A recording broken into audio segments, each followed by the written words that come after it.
Hi friends, welcome to our channel. ఈరోజు మీరు చూడబోయే ఈ వీడియోలో వృషభ రాశి వారికి 2024వ సంవత్సరంలో ఎలా ఉండబోతుంది, అలాగే ఈ రాశి వారికి ఈ సంవత్సరంలో ఆదాయ వ్యయాలు, రాజపూజ్యం మరియు అవమానం ఎలా ఉన్నాయి, అలాగే ఈ రాశి వారు ఈ సమయంలో ఏ దేవత ఆరాధన చేయడం ద్వారా శుభ ఫలితాలను పొందుతారో తెలుసుకుందాం.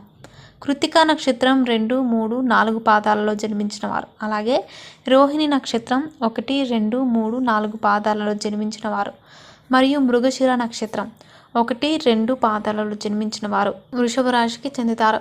ఈ రాశి వారు జ్యోతిష చక్రంలో 2వ రాశి. ఈ రాశి యొక్క అధిపతి శుక్రుడు. ఈ వృషభ రాశి వారికి 2024వ సంవత్సరంలో ఆదాయం 2 మరియు వ్యయం 8గా ఉంటుంది. అలాగే రాజపూజ్యం 7, అవమానం 3గా ఉంటుంది. అలాగే ఈ రాశి వారికి ఈ సంవత్సరం ఆదాయం తక్కువగా ఉంటుంది, అలాగే ఖర్చులు ఎక్కువగా ఉంటాయి. అందువల్ల ఈ రాశి వారు ఈ సంవత్సరం